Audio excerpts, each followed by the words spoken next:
Hello there, I am Lily, and today I want to talk a little bit about the fundamentals of conditioning for combat sports. This is going to be a very fundamental overview of conditioning, specifically for combat sports in terms of competitive athletes. So if you are a coach for competitive athletes, or you are or would like to be a competitive athlete yourself, that's what this is going to be about. Some of the information will be pretty useful if you are just a hobbyist as well, but it is not the primary focus. And I apologize for my voice. I'm not feeling great today. But without further ado, basic things we're going to be covering. A very basic overview of energy systems, and then how those energy systems relate to the specific demands of combat sports, as well as why sparring and training probably isn't enough for conditioning, specifically, again, talking about those who wish to compete. And then suggestions as far as training methods, what kinds of techniques we can use to improve our conditioning, as well as very general programming suggestions based on the level and individual needs. So a very brief overview of energy systems particular. We've got the anaerobic systems and the aerobic system. And these three systems are going to work together to give our body the ATP, which is our body's unit of energy, if you will. It gives our muscles the ability to contract and relax. And these three systems are what are going to allow our body to do that. So we've got a couple types of metabolism that are used here. And they can be broken down for anaerobic systems into the ATP PCR system and the glycolytic system. Both of these systems, because they're anaerobic, are going to be used when we're doing really high intensity but short duration activities, or if we're doing repeated intervals of high intensity with a break in between. The nice thing about these systems is they don't require oxygen. That's why they're called the anaerobic systems. They do not require oxygen in order to create ATP. They create a lot of ATP very quickly, but they simply do not last that long. And then the aerobic system is our oxidative system, and this is going to be the system that takes over for longer duration and lower intensity, relatively speaking, types of exercise. The downside to it is that it does require enough oxygen. So if you don't get enough oxygen, your body has really only two options. It can revert back to using anaerobic systems if they're not depleted yet, or it's just going to give up and stop. So not ideal. Going into a little bit more detail, our ATP PCR system, our phosphocreatine system, that is going to be the first system that is used primarily for 3 to 15 seconds of all-out, full-intensity work.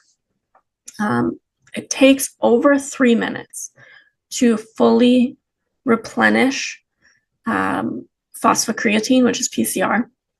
So at about 3 minutes, depending on how well-trained your athlete is, you're still only getting about 80 to 90% of phosphocreatine getting put back into the muscle. So it can only be shuttled into the muscle so quickly.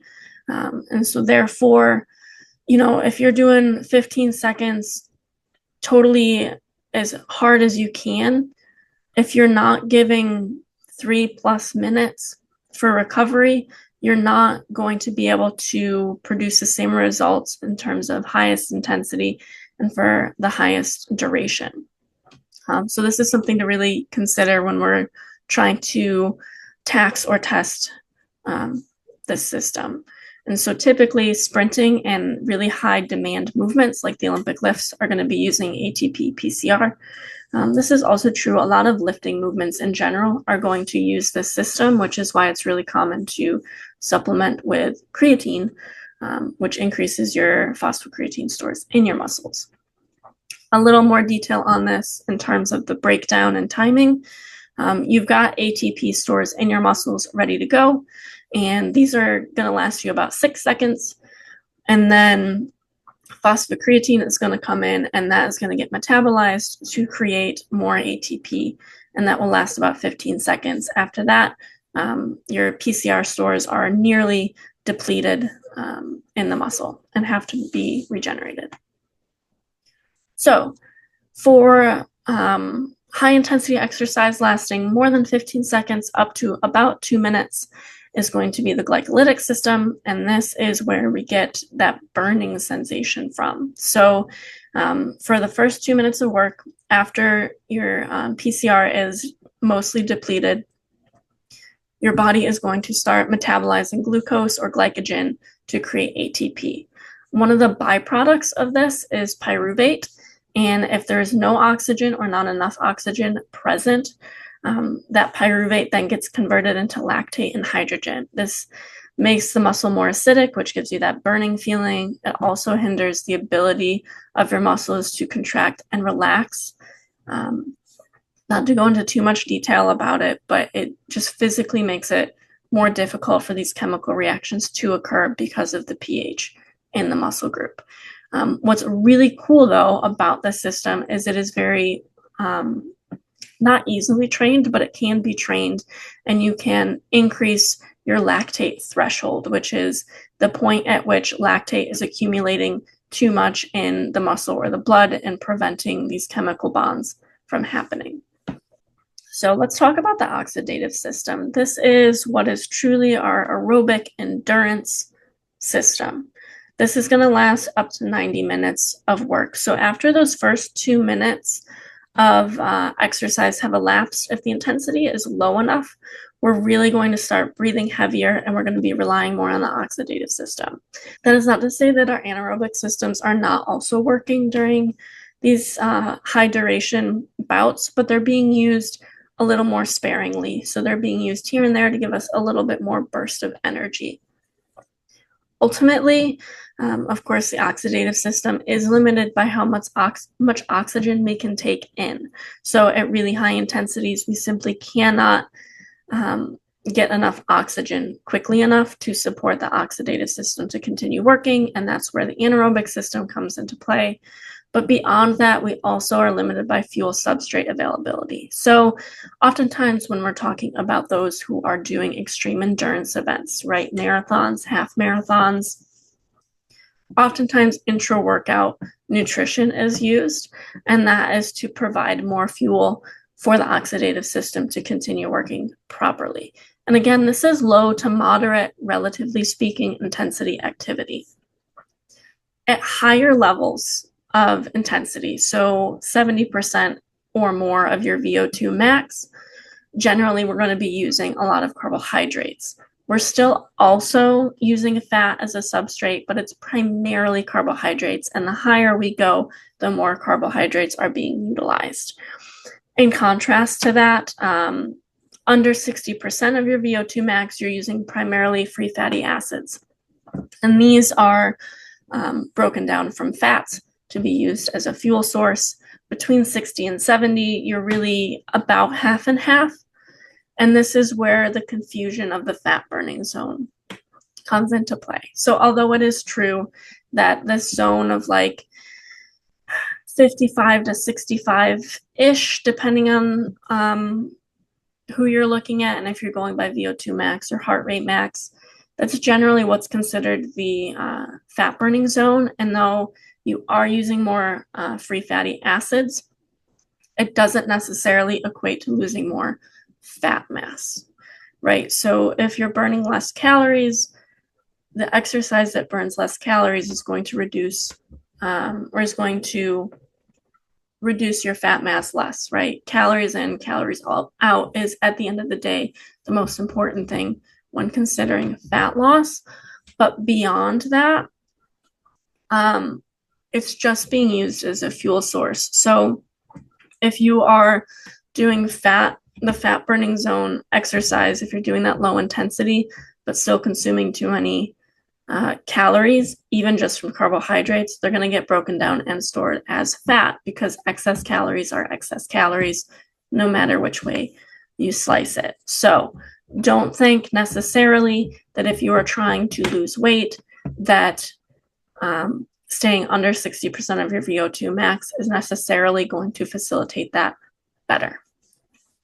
I do have a little note on here that if absolutely necessary, the oxidative system can utilize proteins and break them down to create glucose and then feed the oxidative system, but this is really uncommon. Generally, you're going to have enough carbohydrates and you're going to have enough fat mass to be broken down for this system. So generally, it's not a huge concern unless you are really, really, really stressing your body out pretty badly. So on to the more specific stuff, which everyone is actually here for, which is the energy demands of combat sports in particular. Here I have the average work-rest ratios of different types of combat sports. This is a range. So MMA, which is going to be a mix of striking and grappling, understandably can be anywhere from 1 to 2 to 1 to 5 work-to-rest ratio. We're getting that number because in a striking dominated sport, you're at about 1 to 4. In a grappling dominated sport, you're about 1 to 2. So our work to rest ratio is really important in understanding the energy demands of our sport. So in striking dominated sports, you'll have maybe on average about 10 seconds of really high intensity work. This is going to be your flurries of kicks, punches, knees, elbows, that kind of thing. And then you're going to have this kind of break in between of a lower intensity bout. And so that is not to say that you are standing there doing nothing, of course. But what it is saying is that for every 10 seconds of flurries that you're doing, about 40 seconds will be lower energy work, moving around the ring, trying to cut off corners, throwing a punch here or there. Contrasted to that, and dominating or in grappling dominated sports rather, we're looking at a longer duration of high intensity work, up to about 30 seconds, and then about maybe a minute or so in between.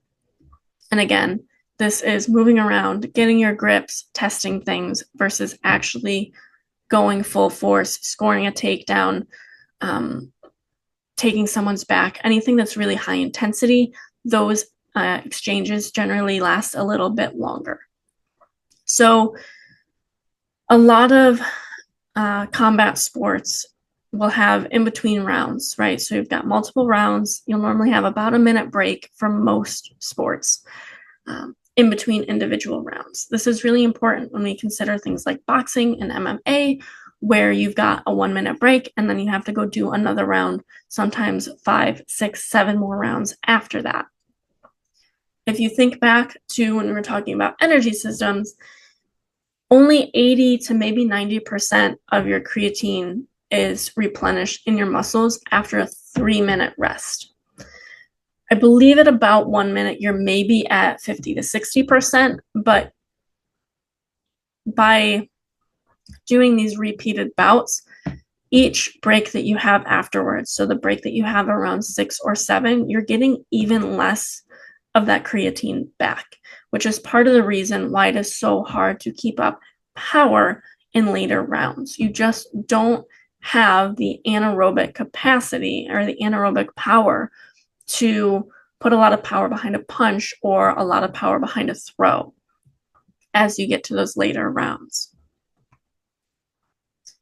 Looking into a little bit more data in terms of the energy demands, very often the average heart rate across specifically bouts, I'm not talking about practice or drilling, I'm talking about sparring and competition bouts. Typically, we're looking at a heart rate max of 80 to 90%. That's really, really high. It's very demanding.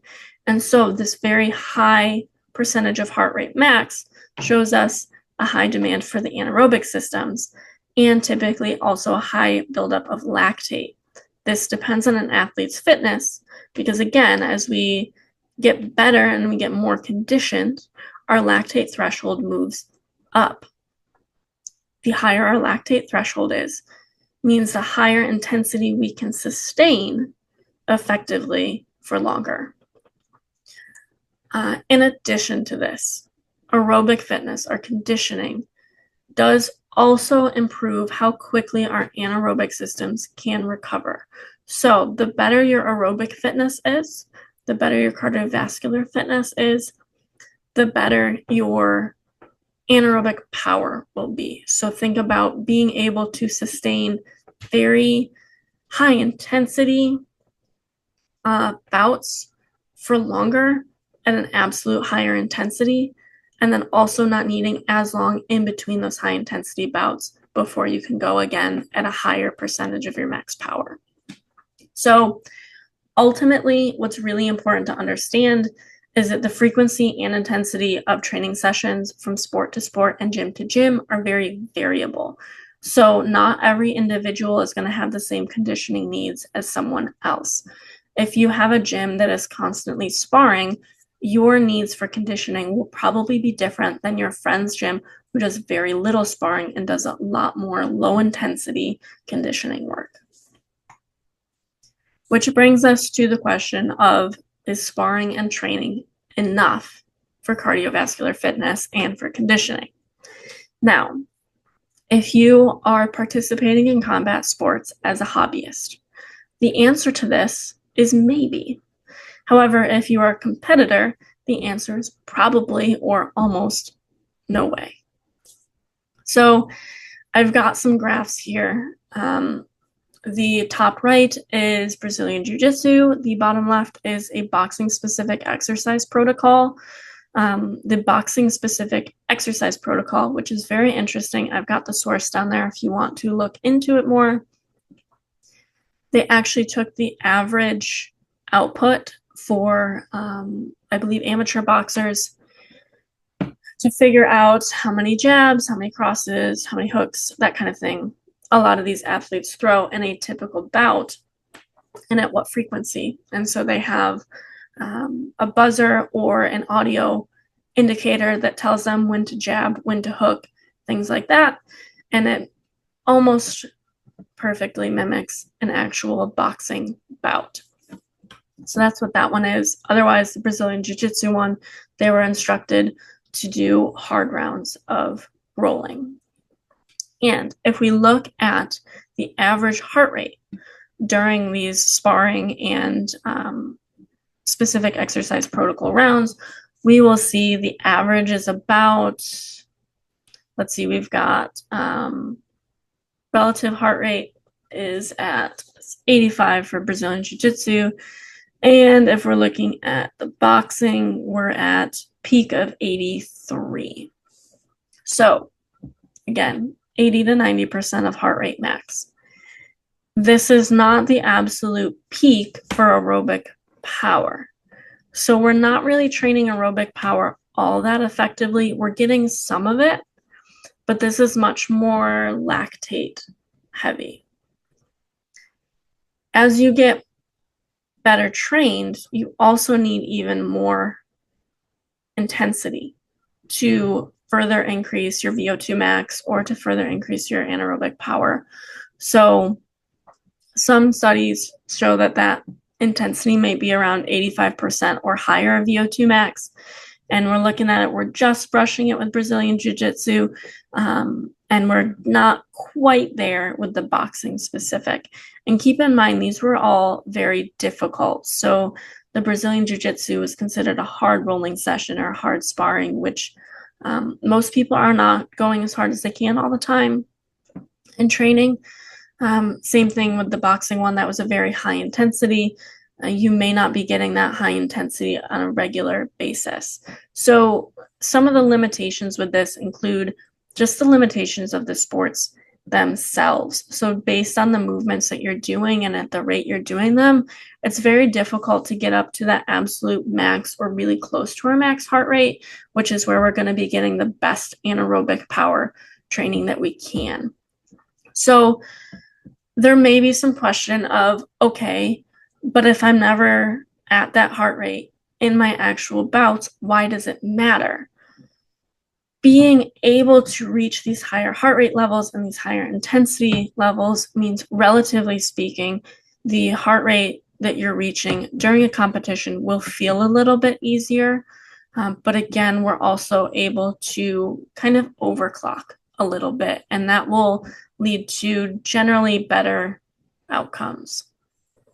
So off of that tangent, Another issue is just the breaks between rounds being too short to allow repeated high-intensity efforts. So this comes back to, again, a minute break in between rounds simply is not enough to fully replenish anaerobic fuel sources.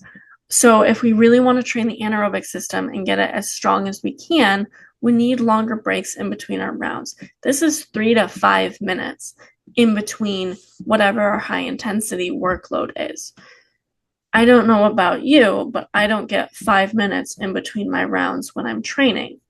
So, and again, this is very much a case of depending on the gym you're at, depending on your coaches, depending on how often you're training, you may get to 85, 90, 95% of your heart rate max or VO2 max in your training. A lot of people won't. And so it's really important to be able to be honest with yourself and understand what is the intensity that I'm typically training at, and is it enough of all 3 types of training to get what I need. The last thing I'll say about this is that typically your sparring rounds are not exceeding the length of competition rounds. So if you are a boxer, you are typically not going to be sparring for 5 to 10 minutes in a row, right? You're probably going to be training 2, 3, maybe 4 minutes, depending on the coach, per round. And so you're never training beyond the needs of your competition.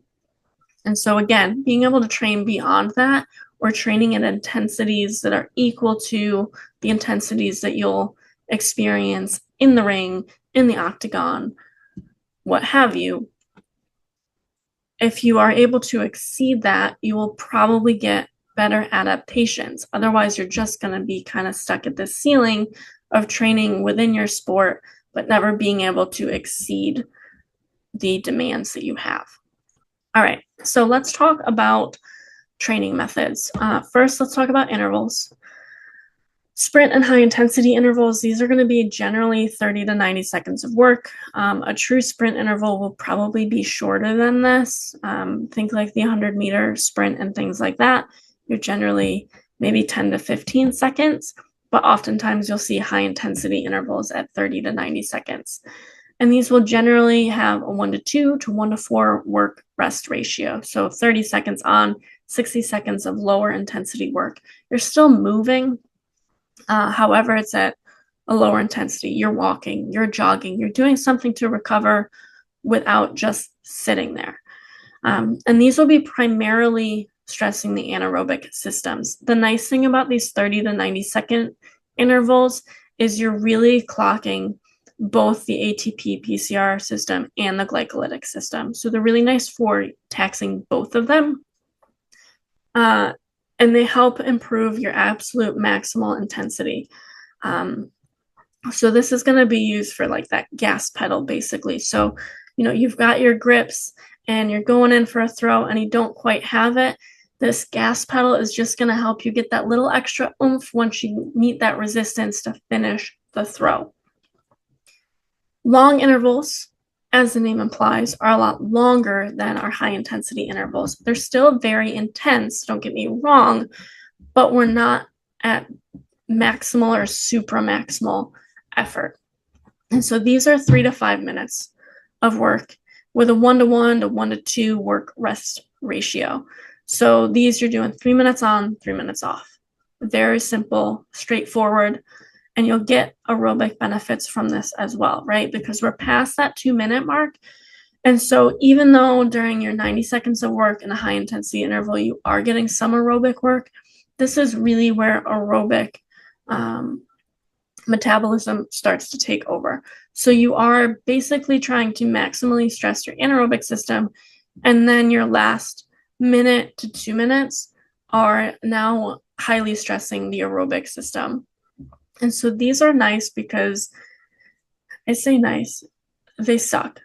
But they're good for improving your tolerance for high intensity rounds. So you're really going to start to feel that lactate accumulate in the muscles, right? You're going to get that burn, and this forces you to train through it. You have to keep moving, and it's near maximal heart rate as well. So it's very high intensity. And those last 2 minutes, if you are, for example, running to do these intervals, you're going to be slower for those last 2 minutes because your legs are just going to feel like cement. And that is, mentally very challenging to work through. Now, in contrast to interval training, we now have continuous training, and there's two main kinds of these as well. We've got the long, slow distance, which is also LSD. You may also hear of it as LIST, low intensity steady state training, super popular. And this is a very easy conversational pace. So if you are out jogging with some buddies and you can have a conversation, talk about whatever, that is long, slow distance training. And this can be sustained for an hour, even more, again, possibly even nearly indefinitely if you've got some sort of intra-workout nutrition. And this is great for just overall improving endurance and your aerobic output without being highly fatiguing. So generally, this is what's recommended for folks who need to do a lot of conditioning, because it's generally going to be less fatiguing. So you can go do your long, slow distance running in the morning and go do a sparring session at night, and you won't feel like your sparring is suffering from your conditioning. Tempo and threshold continuous training is going to be much more challenging. So this is a little bit more fatiguing. You can still get a couple words out, but you're not going to be holding a conversation without it being pretty uncomfortable. And generally, these are for 20 to 60-minute bouts of activity. These are really nice for improving your endurance, period. If you're not doing a ton of volume, this kind of moderate intensity is going to give you better aerobic benefit for the time that you have. And it also helps with dealing with that lactate threshold. That's where the threshold term really comes from, right? So this is going to start to get uncomfortable, especially towards the back half of the exercise where you're starting to feel your legs are tired, your arms are tired, what have you. So it does help get a little bit more comfortable with being near that lactate threshold for prolonged periods of time. So when we're talking about how we implement these with our athletes or as athletes ourselves, you want to consider the level that you're currently at. And this is true of not only the level you're at in the sport that you're participating in, but also your aerobic base. So in general, for beginners, if you are absolutely totally new to the sport, the primary focus should always be on developing the skill and movement economy, which is how much effort you need to make in order to do the techniques. As you get better at something, it requires less effort to do. This is part of the reason why if you're rolling with a black belt, they can do an arm bar without freaking blinking, right? So their movement economy is so good that the effort required for them to move into that position relatively seems very low. And so that is really important because that is a big part of your gas tank, really, in any sport, is just being able to do things efficiently. But beyond that, skill development, right? So your cardio can be absolutely phenomenal. If you don't have the skill in that sport, you simply do not have the skill and you cannot compete. A marathon runner is not going to step into a boxing ring with no training and do well. It just makes sense. But beyond that, if you are now able to handle more workload out of skill work, so if you have adapted now to being able to train twice a week at whatever gym you're going to for your skill training, and you don't feel like you've been hit by a bus every time, that is when it becomes time to add in some outside work. If you do not have a strong aerobic base, right? If you are self-described as someone who does not have good cardio, starting with once a week, maybe twice a week, being able to work up to a continuous 30 to 60 minutes of moderate intensity work, because oftentimes if you have a low aerobic base, that really low intensity conversational easy pace is going to be hard to achieve. Just work on being able to do something for 30 to 60 minutes continuously. It can be swimming, it can be running, it can be jump rope, any kind of aerobic exercise is what we're going for. As that becomes more comfortable, once you can say, yes, I can exercise continuously for 30 to 60 minutes with an elevated heart rate of at least 55% of my max heart rate or VO2 max, and you are able to recover from those things. Now it's time to look at intervals, and this can be one time a week to once every other week. And this is going to be where you get that anaerobic capacity. Generally, relatively speaking, combat sports do have a very high intensity, so it is not my main priority, especially for those with a low aerobic base, because you are going to be getting some pretty high intensity training during your skill training anyway. So that becomes less important, at least at the beginning.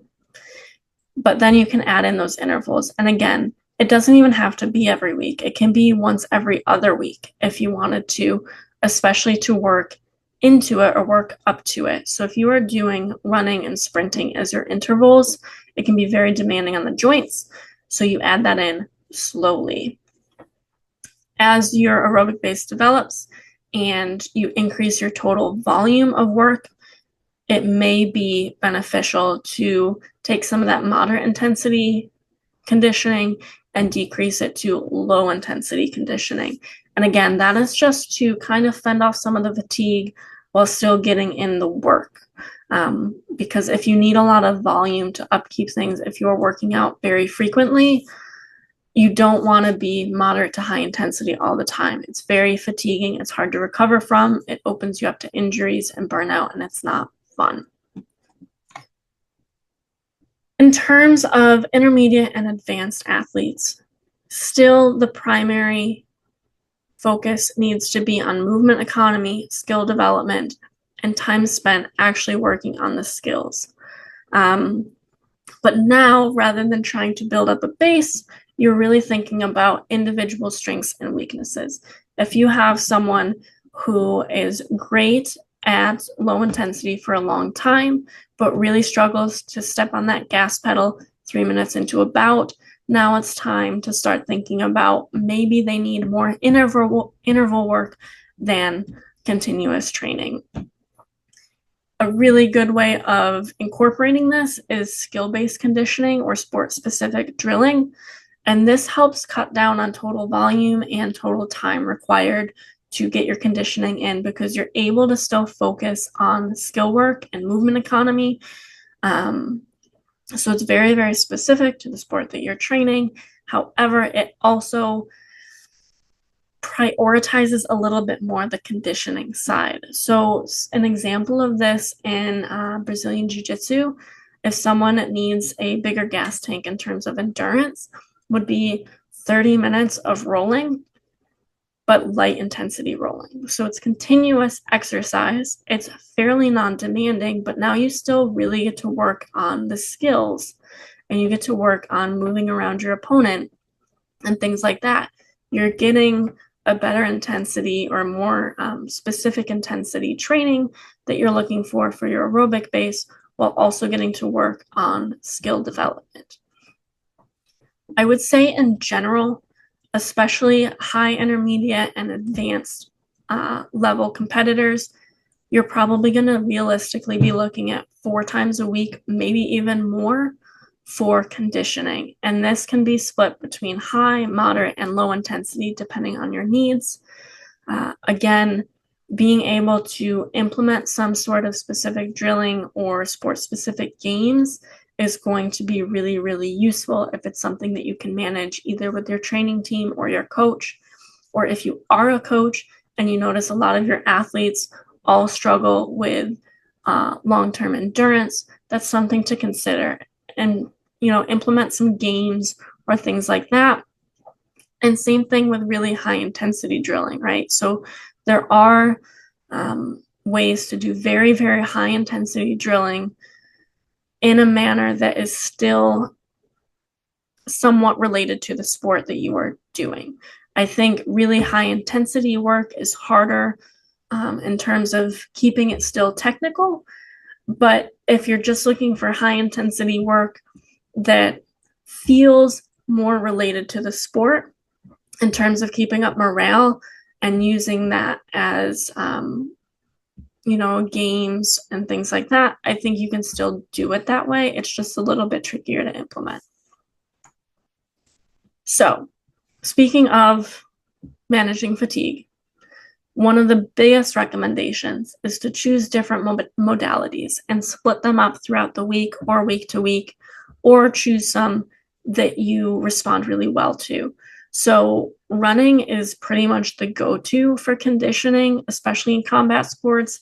It's really accessible, it's cheap, it doesn't require a lot of equipment, but repetitive running can be really difficult for some people to recover from. So an alternate would be something like swimming or cycling, the elliptical if you've got the equipment or the facilities for it.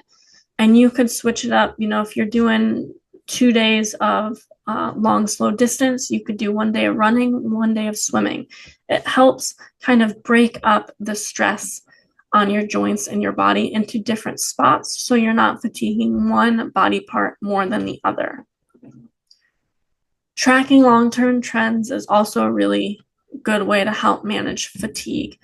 So if you find that performance on a database is going down or not improving in the way that it should be, that may mean it's time to drop a conditioning day, do a deload, something like that. And so that's really great if you're a data nerd like I am. Otherwise, it's not a total necessity, but it's good to keep an eye on things like burnout and how athletes are feeling. If one of your athletes has been going really hard and then all of a sudden it's been 4 to 5 weeks of very little motivation to train, nagging pains here and there, that's generally a sign to step back a little bit in terms of intensity. And this is where flexible programming comes into play. It's really tempting to meticulously plan everything out all the time and plan it to a T, but sometimes people get sick or they don't react the way we expect them to various training stimuli. And that's where flexible programming really comes into play. So we can change things rather than running 6 miles at a certain pace. Maybe we run 6 miles at a certain perceived exertion. And things like heart rate and VO2 max, those things are a little variable as well. So heart rate, if you're really stressed out, will spike easier. So using heart rate as a way to monitor the intensity can be really useful. If someone is sick or they're feeling really burnt out, their heart rate is generally going to go up higher with lower intensity of work. So although their pace may be down, their heart rate will still be roughly the same, and that's how you know you're still hitting that intensity mark. Proximity to competition is also really important, right? As you get closer to competition, you want to be working more on the skills you need to win the match rather than trying to run an athlete into the ground by trying to improve their cardio in the last 4 weeks when you're not going to get huge changes anyway. Finally, as I mentioned already, low intensity cardio is really, really important when we're talking about high volumes of training. If you have an athlete who is training in the gym 5 days a week and then also needs to go and do conditioning, it doesn't make sense for them to do a lot of moderate to high intensity training for their conditioning. So low intensity conditioning is really where it's at in these cases. And it needs to be truly low intensity, which can be very difficult for a lot of athletes because we are generally used to working at higher absolute intensities. A conversational pace when running is very, very easy, and for some athletes may feel like they're not really doing anything to improve their fitness. So for athletes like that who have a tendency to overreach or overachieve all the time, heart rate monitor is a really good way to go because again, you're forcing them to stay accountable, and when they get used to it, it's going to suck because they want to run faster and they won't like their pace, and they won't like how easy it feels. It'll feel like a waste of time, but I assure you it still improves that aerobic base, and doing that lower intensity is generally more sustainable. So you don't have to worry about them burning out as much. And then they take a 3-week layoff, and wow, look, what do you know? Their aerobic base has suffered a little bit. So that's pretty much everything I wanted to talk about. I think I rambled a little bit more than I intended, but if you want to look at any of the sources I use, do some more reading about it, I've got the citations here. Number 3 and 4 were those graphs that I had pulled for specific needs of Brazilian Jiu-Jitsu and boxing as well. Eventually, I want to get a little bit more into the weeds about specific training protocols and programming and things like that, but I figured this was a pretty good place to start if you are someone who is not super familiar with types of conditioning and would like to be more familiar with them as it pertains to combat sports.